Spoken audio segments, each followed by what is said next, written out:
Hello, everyone. My name is Bridget Barker, and I work for the Community Legal Education branch of Legal Aid New South Wales.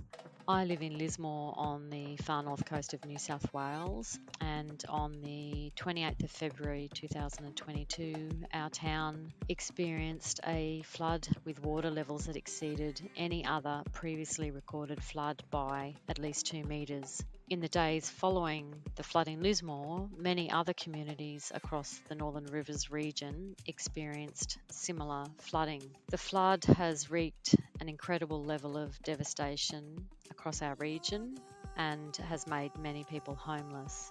We are also aware that other communities across New South Wales have also experienced similar devastation. We are releasing this extra episode of Renting Matters to share information with people living in residential land lease communities about their rights and responsibilities following a disaster such as this flood. I'm joined today by Paul from the Tenants Union of New South Wales. Paul is a solicitor working with the Tenants Union in their Residential Land Lease Communities service. I would like to begin by acknowledging that this episode is being recorded on the lands of the Widjabul Waiable people of the Bundjalung Nation and on the lands of the people of the Eora Nation, and to pay my respects to elders past and present. Before we begin the episode, I'd just like to let people know that we have issued another episode on tenants' rights and responsibilities following a disaster, and you can find that episode on Legal Aid's podcasting channel or on your favourite podcasting app or channel. I'd also like to let people know that there are disaster recovery centres which have been established in the region, and these are places where people can receive advice and also where they can get assistance from a variety of services such as charities, including St Vincent de Paul and the Red Cross, agencies such as the Office of Fair Trading, Legal Aid New South Wales, Northern Rivers Community Legal Centre, Resilience New South Wales and Services Australia, to name a few. In the region, disaster recovery centres have been opened in Lismore, Ballina, Casino, Kyogle, Mullumbimby, Murwillumbah, Evans Head, Grafton and Maclean. So let's begin. I'd like to welcome Paul from the Tenants Union to the podcast again. Thank you, Paul, for joining me at such short notice to help me get some information out to people living in residential land lease communities following the flooding in the Northern Rivers region and also elsewhere in New South Wales. Paul, you just mentioned to me that you're aware of a number of residential land lease communities that were badly affected by the floods in the region. How many did you say were impacted? Yes, hi Bridget. From our intel, there were about eight that were really severely impacted, where a lot of homes went underwater. For example, at Tweed River Hacienda in Chindra, we've been told that about 80% of the homeowners there were underwater. In the adjoining community operated by Genniker, that's the homestead, there were about half a dozen homes there that went underwater as well. And there were homes affected also at Tweed Shores and Chindra Lakes. So the operator there is Lincoln Place. One of the other communities that's always been flood impacted and has been severely impacted as well is a community that's now operated by Ingenia, and that's the land lease community at Drifters. There's been extensive damage to homes in that community. And I understand from solicitors in legal aid working at the disaster recovery centres that I think Ballina, land lease community in Ballina, might also have experienced flooding as well. Yeah, Bala Waterfront Village and Tourist Park. A lot of the homes there were badly impacted. Some have actually moved from their piers, and a lot have been extensively damaged. The carpets, white goods, literally everything was totaled. Some of the homeowners, their cars got destroyed as well in the floods. So a lot left literally with just their clothes on their back when they got an SES message to evacuate. They literally were given 20 minutes to evacuate by the SES. So, What I thought we could do this afternoon is work through some of the issues that are being raised with the Tenants Union and also with the services that are assisting flood affected people in the region. The first issue I thought we could talk through is the issue of access. If people have been evacuated to safety, once the floodwaters recede and it is safe for them to do so, can they return to their homes? Well, certainly homeowners and residents can return obviously to inspect their homes, but I think it's really advisable that they do on a number of things. First of all, would be to check any communication they've got from their operator about whether their sewage is being reconnected, whether they've got their water and other utilities, whether the electricity is reconnected, and whether it's safe to actually go back into the homes. I've heard of some operators actually contributing towards the cost of electrical contractors actually checking the power supply into homes to make sure that it's safe, but a lot of that has really been at the expense for homeowners themselves to check.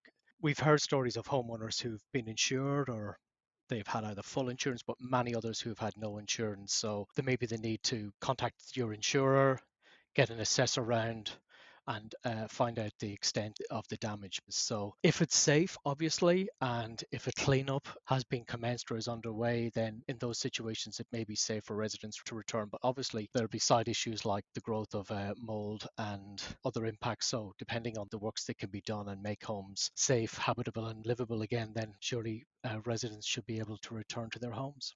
Thank you. Another question that's arisen is the question of site fees once residents have had to be evacuated. Do they have any right or ability to seek an abatement of site fees for the time that they're unable to live in their homes within a residential land lease community? Absolutely. So if a homeowner's residential site has become what the Land Lease Communities Act describes as wholly uninhabitable, then the site fees that a homeowner pays to their operator or a community owner should abate accordingly until the site becomes what the Act says wholly habitable. So the site fees should either abate in full, so that means either this is suspended or they're terminated, or they should be reduced for whatever time period. I've heard in some communities where and the operators have given a straightforward 4 week site fee abatement for all homeowners, and then they're working on a week to week basis until homeowners have been slowly able to either go back into their homes or been able to get whatever works or repairs actually carried out. But I've heard also of other operators who've been insisting that homeowners continue to pay their site fees when their sites are wholly uninhabitable. So they shouldn't be paying, while they can't live in their homes, they shouldn't be paying any site fees to their operators. So it may be necessary, whatever means, to communicate that to the operator.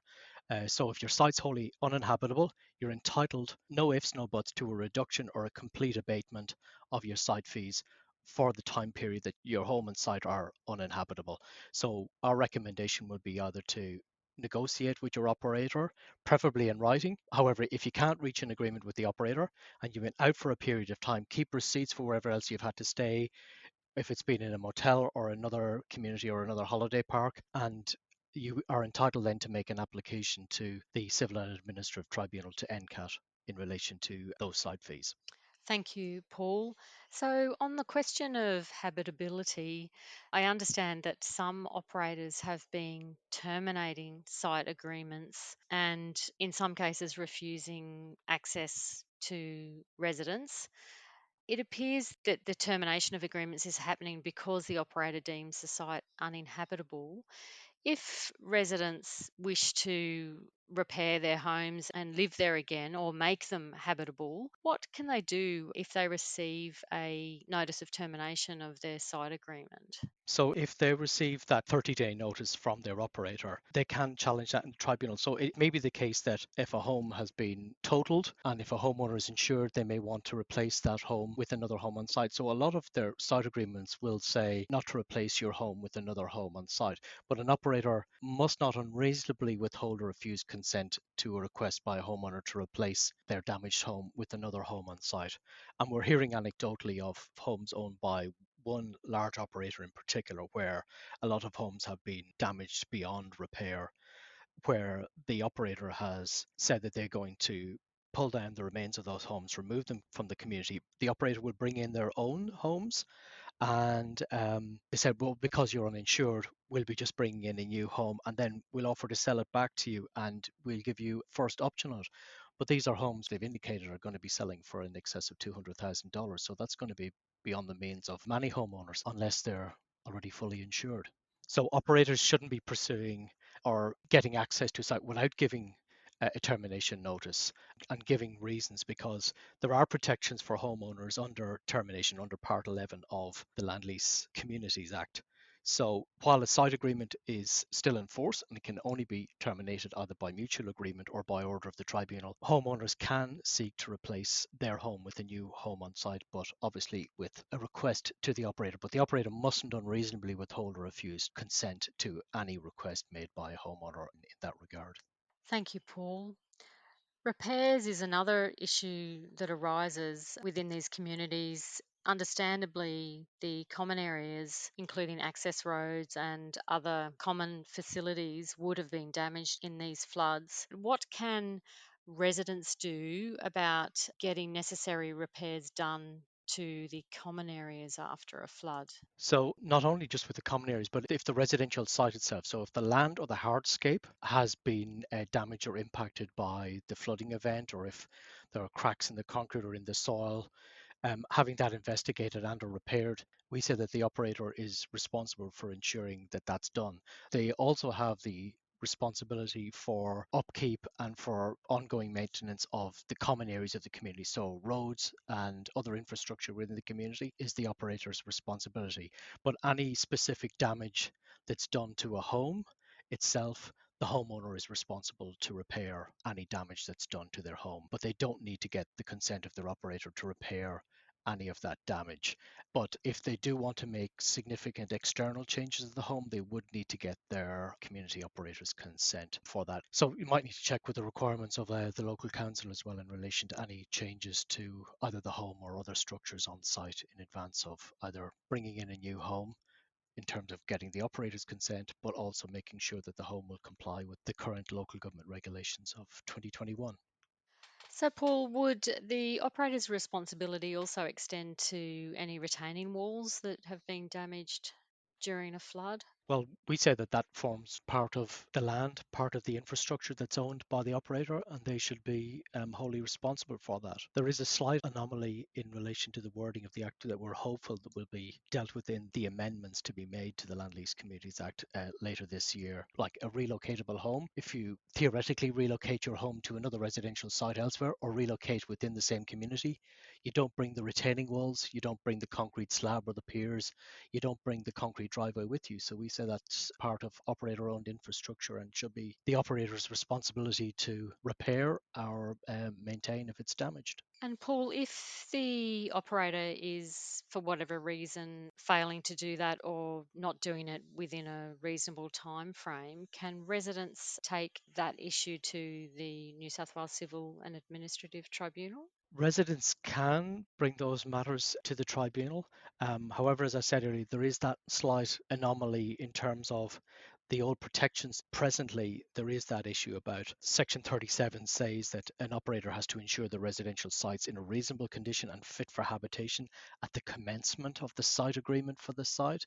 So the former Act did have that ongoing obligation, but because of that anomaly that's in Section 37 of the Act, there is not certainty in terms of any application that could be made to the tribunal, but we're of the firm view that homeowners can make that case and can make that argument. They have done so successfully before under the former tribunal.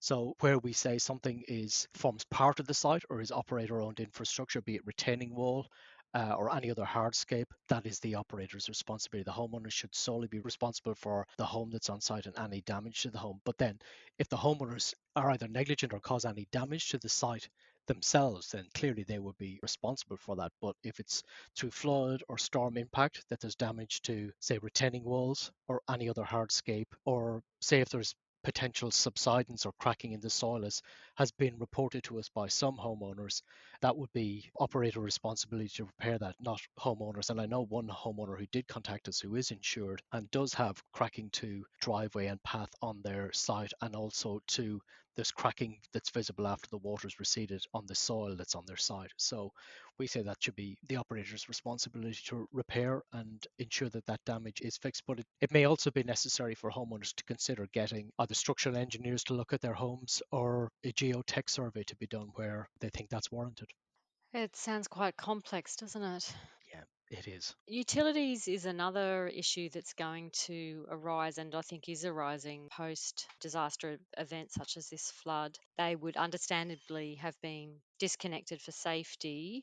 In terms of reconnection of electricity and gas, and possibly checking of plumbing and drainage, what can residents do if the operator is delaying or fails to reconnect the utilities within the park once it's possible to do so?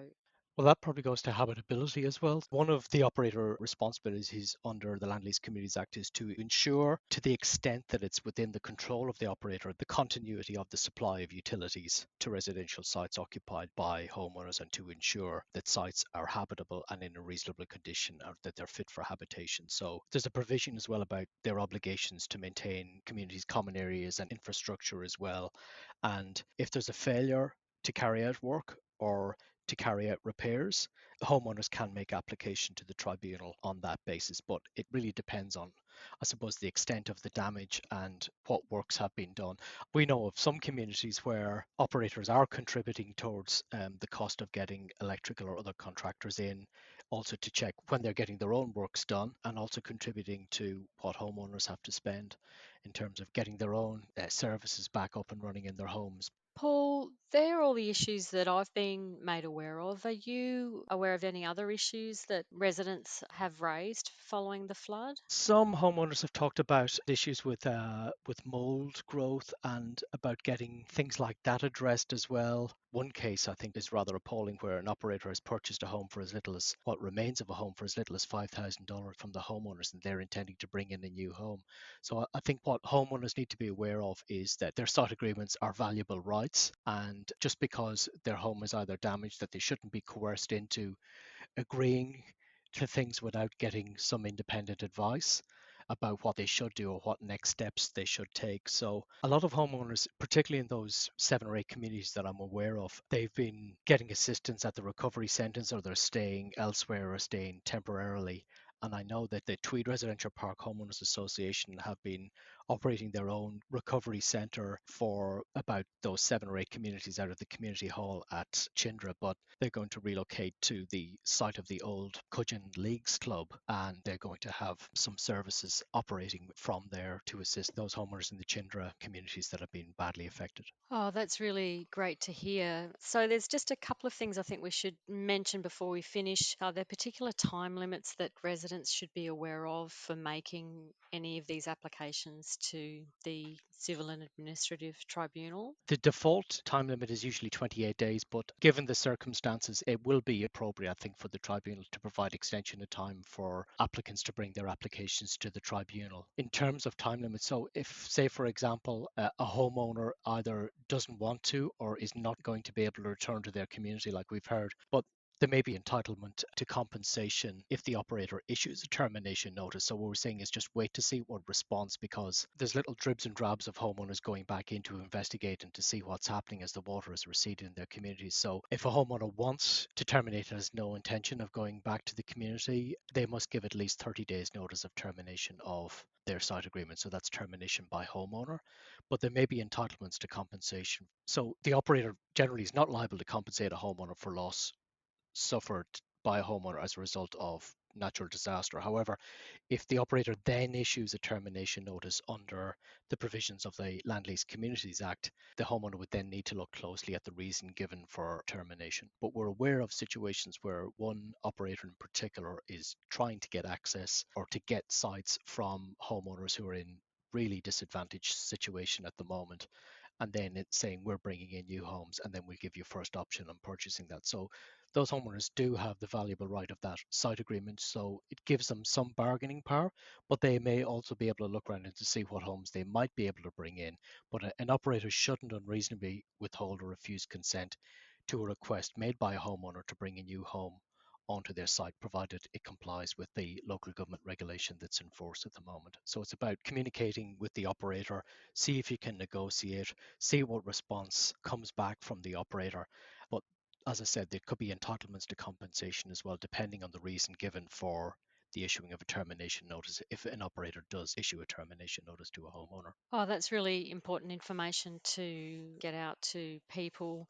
You've mentioned the importance of getting advice, and I'll just let people know that disaster recovery centres have been opened across the Northern Rivers region. And Paul, you also mentioned the Residential Land Lease Communities specific disaster recovery centre that's opening in Chindra. Is that right? Yeah, at the site of the old Cudgeon Leagues Club. So that's supposed to be opening soon. But what I might make a plug for as well is for those who either are insured or having difficulties dealing with their insurer, our colleagues at the Financial Rights Community Legal Centre. So as a nationwide service, they've got a specific flood insurance guide on their website and fact sheet that may be useful for land lease community homeowners to access. So that's an additional service that might be used for homeowners to access. Yeah, that's great. And of course, the Tenants Union have their advice line for residential land lease communities as well. I'll provide links to those guides and to the Tenants Union fact sheets in the show notes for this episode as well. Is there anything else that you wanted to add, Paul? No, that's probably kind of a fast and furious run through so much of what's happening. It just feels like it's been bedlam for the past 2 and a bit weeks. So hopefully that will be of some use and assistance for homeowners and residents. Thanks so much for making the time to record this episode at such short notice. It's really important that we get this information out, and I appreciate you finding the time. No problem at all, Bridget. Thank you. That's all for this episode of Renting Matters. Please have a look at the show notes for this episode for links to useful fact sheets and other information to help you. There are other episodes of Renting Matters already issued, and we will continue to issue episodes, including an upcoming episode on social housing and an episode on tenants facing additional barriers. So look out for those. I would also like to extend a special thanks to the staff who assisted me at very short notice to release these episodes. Brendan Ross from the Northern Rivers Tenants Advice and Advocacy Service, Grant Arbuthnot from the Tenants Union, and Paul Smyth from the Tenants Union as well.